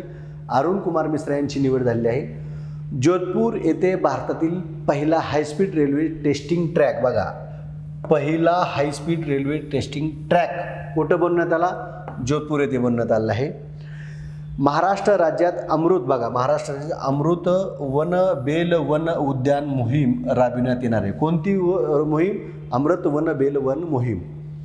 पहिली महिला कबड्डी लीग, बघा पहिली परत ती महिलांची कबड्डी लीग दुबईत पार पडली. विजेतेपद उमा कोलकाता संघास मिळाले, तर उपविजेते पंजाब पॅथर्सला मिळाले. महिला कबड्डी लीग संचालक कोण आहेत? तर प्रदीप कुमार नेहरा हे संचालक आहेत. भारतातील पहिले पोलीस ड्रोन युनिट चेन्नई येथे सुरू करण्यात आले. काय म्हणले? भारतातील पहिले पोलीस ड्रोन युनिट चेन्नई येथे सुरू करण्यात आले. BCCIने अजित आगरकरची भारतीय संघाच्या निवड समितीच्या अध्यक्षपदी निवड करण्यात आली. त्यानंतर पुढली घटना, मुंबई विद्यापीठाच्या संस्कृत विभागाकडून या वर्षीपासून भगवद्गीतेवरील पदवी का अभ्यासक्रम सुरू करण्यात आला. तुम्हाला इथे प्रश्न येईल, भगवद्गीतेवरील पदवी का अभ्यासक्रम कोणत्या विद्यापीठाने सुरू केला? मुंबई विद्यापीठाने सुरू केला. प्लॅस्टिकच्या पुनर्वापरासाठी इंदूरला EPR क्रेडिट म्हणजे एक्सटेंडेड प्रोड्युसर रिस्पॉन्सिबिलिटी मिळवण्याची देशातील पहिली शहरी संस्था ठरली. काय म्हणले? इंदूरची EPR क्रेडिट. नागपूर कृषी महाविद्यालय येथे आंतरराष्ट्रीय कृषी सुविधा केंद्र उभारले जाणार आहे. आंतरराष्ट्रीय कृषी सुविधा केंद्र नागपूर कृषी महाविद्यालयामध्ये उभा केले जाणार आहे. गोंडवाना विद्यापीठाच्या 10व्या दीक्षांत समारंभास महामहिम राष्ट्रपती द्रौपदी मुर्मू उपस्थित होत्या. संपूर्ण राज्याला ऑक्सिजन देणाऱ्या गडचिरोलीला महाराष्ट्राचा लंग म्हटले जाते. बघा, कोणत्या विद्यापीठाच्या दीक्षांत समारंभाला राष्ट्रपती द्रौपदी मुर्मू उपस्थित होत्या? तर गोंडवाना विद्यापीठ गडचिरोली येथील. थ्रेड्स हे नवीन समाज माध्यम फेसबुक इंस्टाग्रामची मालकी कंपनी असलेल्या मेटाने कार्यान्वित केले. 2023चा शिवाजीराव भोसले स्मृती सन्मान अरुणा डेरे यांना प्रदान करण्यात आला. पंतप्रधान नरेंद्र मोदी यांनी जुलै 2023 रोजी राष्ट्रीय सिकलेस ॲनिमिया निर्मूलन अभियान 2047, बघा निर्मूलन अभियान 2047चा शुभारंभ केला. 2047 साली स्वातंत्र्याचा शतक महोत्सव साजरा होईल तेव्हा देश आणि आदिवासी या आजारापासून मुक्त झाले असतील. हा आजार आदिवासी समाजाचा मुख्य समस्या आहे. ब्रिटनचे राजा चार्ल्स तृतीय, बघा ब्रिटनचे राजा चार्ल्स तृतीय आणि राणी कॅमिला यांनी द एलिफंट विस्पर्स या माहितीपटाच्या दिग्दर्शिका कार्तिकी गोन्साल्विस व 70 आदिवासी कलाकारांचा रिअल एलिफंट कलेक्टिव्हला एलिफंट फॅमिली पर्यावरण पुरस्कार दिले. प्रियांका पाटील ही महिला WCPL महिला कॅरिबियन प्रीमियर लीगचा भाग घेणारी पहिली महिला क्रिकेटपटू ठरली. कोणती? प्रियांका पाटील. कर्नाटक सरकारने झोमॅटो, स्विगी, उबेर अशा अनेक प्लॅटफॉर्मच्या माध्यमातून जनतेला सेवा पुरवणाऱ्या कामगारांना 4 लाख रुपयाचे जीवन सुरक्षा कवच प्रदान केले. किती लाख रुपयाचे? 4 लाख रुपयाचे. कोणी केले? कर्नाटक सरकारने केले. अशा प्रकारची योजना लागू करणारे कर्नाटक हे देशातील भारतातील पहिलेच राज्य ठरलेलं आहे. मराठमोळा पार्थ साळुंके, बघा काय म्हणले? मराठमोळा पार्थ साळुंके याने भारतासाठी अभिनवात्मक कामगिरी करताना आयर्लंडमधील युवा जागतिक अजिंक्यपद तिरंदाजी स्पर्धेत रिकव्हर गटाचे सुवर्णपदक जिंकले. या स्पर्धेत रिकव्हर गटात जेतेपद पटकावणारा पार्थ पहिला भारतीय ठरला. तो मूळचा कुठला आहे? सातारा जिल्ह्यात आहे पार्थ साळुंके. सरहद संस्थेतर्फे प्रदान करण्यात येणारा संत नामदेव राष्ट्रीय पुरस्कार 2023 भारताचे अमेरिकेतील माजी राजदूत नवतेज सरना यांना संत नामदेव राष्ट्रीय पुरस्कार 2023 प्रदान करण्यात आला. युनेस्कोच्या आंतरराष्ट्रीय थिएटर संस्थेच्या ITI उपाध्यक्षपदी पुण्यातील रंगकर्मी विद्यानिधी उर्फ प्रसाद वनारसे यांची निवड झाली. संस्थेच्या कार्यकारी मंडळावर निवड झालेले वनारसे हे पहिले भारतीय रंगकर्मी ठरलेले आहेत. ब्ल्यू पॅन्सी फुलपाखरला जम्मू काश्मीर राज्याने फुलपाखरू म्हणून दर्जा दिलेला आहे. बोरवलीत देशातील पहिली मोबाईल पेट वाहिनी एखाद्या पाळीव प्राण्याचा मृत्यू झाल्यास त्याच्यावर आता मोबाईल पेट वाहिनीद्वारे मोफत अंत्यसंस्कार करण्यात येणार आहेत. संकल्पना नगरसेविका तेजस्वी घोसाळकर. बेकायदेशीर ड्रग्जची वाहतूक रोखण्यासाठी Bharat America operation border sword राबविण्यात आले. उपग्रहाचा भाग प्रक्षेपण केंद्रापर्यंत वाहून नेण्यासाठी सायकलीचा वापर ते अंतराळ क्षेत्रातील स्टार्टअप उभारणी झेप अशा प्रगतीचा आलेख मांडत अमेरिकेतील न्यूयॉर्क टाइम्स वर्तमानपत्राने भारताचे कौतुक केलेले आहे. अशा पद्धतीने हा देखील भाग लक्षात ठेवणं गरजेचं आहे. 2023चा भारत सन्मान पुरस्कार अलेक्झांडर मितूट यांना प्रदान करण्यात आला. कोणाला? अलेक्झांडर मितूट यांना प्रदान करण्यात आला. अमरावती जिल्ह्यातील रितपूर बघा, अमरावती जिल्ह्यातील रितपूर येथे प्रस्तावित मराठी भाषा विद्यापीठाच्या स्थापनेसंदर्भात साहित्य संस्कृती मंडळाचे अध्यक्ष डॉक्टर सदानंद मोरे यांच्या अध्यक्षतेखाली 6 सदस्याची समिती स्थापन करण्यात आली.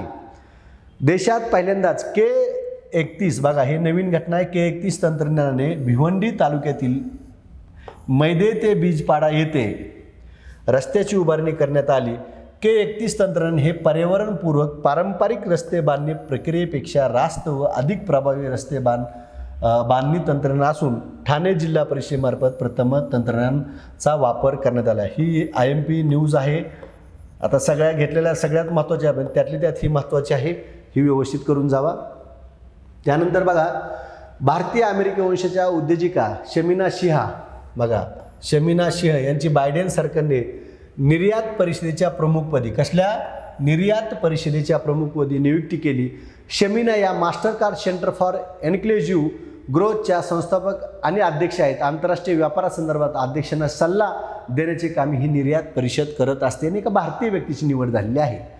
उत्तर प्रदेशातील नोएडा येथे भारतातील पहिल्या वैदिक थीम पार्कचे उद्घाटन करण्यात आले. कुठं? उत्तर प्रदेशमधील नोएडा वैदिक थीम पार्क. जुलै 2023मध्ये केरळचे 2 वेळा मुख्यमंत्रीपद भूषवलेले उमानचंडी यांचे वयाच्या 79 वर्षी निधन झाले. गुजरातमधील सुरत डायमंड एक्सचेंजची 15 मजली इमारत जगातील सर्वात मोठे कार्यालय संकुल ठरलेली आहे. त्यानंतर भारतीय तटरक्षक दलाचे 25वे महासंचालक म्हणून राकेश पाल यांची निवड करण्यात आली. बघा, त्यानंतर आर्थिकमधली एक महत्त्वाची घटना आहे. जगातील 22 देशाशी रुपया आणि संबंधित देशाचे स्थानिक चलन यामध्ये व्यापार सुरू होण्याचा मार्ग मोकळा झाला आहे. RBIने यासाठी विशेष रुपया वास्त्रो खाती, कसली खाती? वास्त्रो खाते उघडण्यास अनुमती दिली. हे खाते द्विपक्षीय पातळीवर काम करते. याचा अर्थ ज्या देशाशी रुपयास व्यापार सुरू करायचा आहे त्या देशाच्या बँकेने देशातील एका बँकेवर भागीदारी करून हे खाते उघडणे अभिप्रेत आहे. 22 देश कोणते कोणते बघा, Bangladesh, Belarus, Botswana, Fiji, Germany, Guyana, Israel, Kazakhstan, Kenya, Malaysia, Maldives, Mauritius, Myanmar, New Zealand, Oman, Russia, Seychelles, Singapore, Sri Lanka, Tanzania, Uganda आणि ब्रिटन. इथं स्क्रीनवर आहेत ते सगळे 22 देश व्यवस्थित करून घ्या. वास्त्रो खाती हा नेमका काय प्रकारे ही कन्सेप्ट समजावून घेणं गरजेचं आहे. इटलीतील एनी अवॉर्ड थलपील प्रदीप यांना प्रदान करण्यात आला. पर्यावरण विज्ञानाच्या क्षेत्रात संशोधनामध्ये हा पुरस्कार मिळाला. सांडपाणी अथवा प्रदूषित द्रव्याचे शुद्धीकरण हा प्रदीप यांचा मूळ संशोधनाचा विषय. देशभरातील एक्सप्रेसवे आणि राष्ट्रीय महामार्गाभोवती बांबूपासून तयार करण्यात आलेले कुंपण उभारले जाणार आहे. त्याचा पहिला प्रयोग छत्तीसगड राज्यात करण्यात आला. संयुक्त राष्ट्र शैक्षणिक, वैज्ञानिक, सांस्कृतिक संघटनेने शाळांमधील स्मार्टफोनद्वारे जागतिक स्तरावर बंदी घालण्याचे आवाहन केले. तो आवाहन नुकताच प्रसिद्ध झाला होता. फलाटाच्या संख्येच्या निकषावर भारतातील सर्वात मोठे रेल्वे स्थानक असलेल्या हावडा काय म्हणले हावडा स्थानकाला हरित इमारतीसाठीचे CIIGBCचे गोल्ड रेटिंग नुकतेच जाहीर झाले आहे. 169 वर्षे जुन्या या स्थानकात पर्यावरण रक्षणासाठी केलेल्या विविध उपाययोजनांसाठी हे रेटिंग देण्यात आले आहे. हावडा स्थानकात 23 फलाटावरील छपराच्या 50%हून अधिक भागावर सौर ऊर्जा पॅनल बसवण्यात आले असून त्यापासून 3 मेगावॉट वीज निर्मिती होत आहे. ही देखील आगळीवेगळी घटना आहे आणि ज्या आगळ्यावेगळ्या घटना असतात त्याच आपल्या परीक्षेला विचारल्या जातात. भारतीय वंशाच्या 7 वर्षीय मोक्षा रॉयला ब्रिटनमधील प्रतिष्ठेच्या पॉईंट ऑफ लाईट पुरस्काराने सन्मानित करण्यात आले. संयुक्त राष्ट्रामधील शाश्वत विकास ध्येयांतर्गत मायक्रो प्लास्टिक प्रदूषणाविरोधात जागृती करण्यासाठी तिला हा पुरस्कार मिळाला. हवामान बदलास कारणीभूत ठरणारे प्लास्टिक प्रदूषण रोखण्यासाठी तिने 193 देशाच्या प्रमुखांना पत्र लिहिले. किती वर्षाच्या मुलीनं? 7 वर्षीय मुलीनं मोक्षा रॉय. नमो शेतकरी महासन्मान योजना ऑगस्ट 2023 पासून लागू करण्यात आली. या अंतर्गत एकूण वार्षिक 12,000 रुपये शेतकऱ्यांना मिळणार आहेत. कोरिया जुलैमध्ये जाहीर झाली पण लागू कधी? ऑगस्टपासून. कोरिया ओपन सुपर 500 बॅडमिंटन स्पर्धेतील पुरुष दुहेरीचे जेतेपद चिराग शेट्टी आणि सात्विक साईराज रेड्डी या जोडीने जिंकले. वर्षातील हे 4थे विजेतेपद ठरले. यापूर्वी स्विस ओपन, आशियाई बॅडमिंटन, इंडोनेशियन ओपन विजेतेपद पटकावले होते. कोरिया ओपन जिंकणारी ही पहिलीच भारतीय जोडी. कोरिया ओपन 500 जिंकणारी जोडी कोणती? तर चिराग शेट्टी आणि सात्विक साईराज. सामाजिक सुरक्षा निश्चित करणारे पहिले राज्य राजस्थान होय. राज्याच्या शहरी तसेच ग्रामीण भागातील नागरिकांना 125 दिवसाच्या वेतनाची हमी देणारा कायदा केला. मनरेगा अंतर्गत 125 दिवसाच्या कामाची हमी नागरिकांना मिळणार आहे. तेलंगणात के चंद्रशेखर राव यांच्या सरकारकडून राबविण्यात येणाऱ्या रयत बंधू योजनेत हंगामापूर्वी शेतकऱ्याला बियाणे खते आदी खरेदीसाठी तेलंगणा सरकारकडून 10,000 रुपये थेट बँक खात्यात जमा होणार आहेत किंवा झालेले आहेत. भारताने आपल्या नौदलाच्या ताफ्यातील INS कृपान ही क्षेपणास्त्र युद्धनौका व्हिएतनामला भेट दिली. कुठल्या देशाला भेट दिली? व्हिएतनामला भेट दिली. भारतीय नौदलाच्या ताफ्यात सक्रिय असलेली एखादी युद्धनौका अन्य देशाला थेट स्वरूपात देण्याचा पहिलाच प्रसंग आहे. 1 लिटरपेक्षा छोट्या पिण्याच्या पाण्याच्या बाटल्यावर बंदी घालण्याचा निर्णय आसाम सरकारने घेतला आहे. त्यानंतर TN शेषन यांचे प्रकाशित पुस्तक through the broken glass a autobiography. केंद्र सरकारने देशातील बँकांना पैसे काढणे, रक्कम भरणे, UPI वापरणे, टोल भरणे, खरेदी करणे या सर्वांसाठी एकच कार्ड द्यावयास सांगितले. नॅशनल, त्याचं नाव काय बघा, national common mobility card NCMC असे कार्डला नाव देण्यात आले. अमेरिकेतील पहिली मेजर लीग क्रिकेट स्पर्धा मुंबई इंडियन्स न्यूयॉर्क कोणत्या संघाने जिंकली? मुंबई इंडियन्स न्यूयॉर्क संघाने सिटल ऑर्कॉस या संघावर 7 विकेट्स राखून जिंकली. मुंबई इंडियन्स न्यूयॉर्क संघाचा कर्णधार निकोलस पुरनने 55 चेंडूमध्ये 137 धावा केला. मुंबई इंडियन्स न्यूयॉर्क संघाचा कर्णधार कोण? Nicholas Pooran. ग्रीस आणि युरोपियन देशामध्ये उष्णतेच्या लाटेमुळे पेटलेल्या वन्यमुळे अनेक घरे जळून खाक झाली. जुलै 2023 मधील ही घटना आहे. राज्य शासनाच्या इतर मागास बहुजन कल्याण विभागाच्या वतीने बघा, राज्य शासनाच्या इतर मागास बहुजन कल्याण विभागाच्या वतीने मोदी आवास योजना सुरू करण्याचा निर्णय घेण्यात आला. यामध्ये घटनादुरुस्ती आणि नव्याने पक्के घर बांधण्यासाठी आता 1 लाख बघा, यामध्ये दुरुस्ती, हे तर घटना शब्द चुकून झालेला आहे. यामध्ये दुरुस्ती आणि नव्याने पक्के घर बांधण्यासाठी 1,20,000 रुपयाचे अनुदान शासनाकडून दिले जाणार आहे.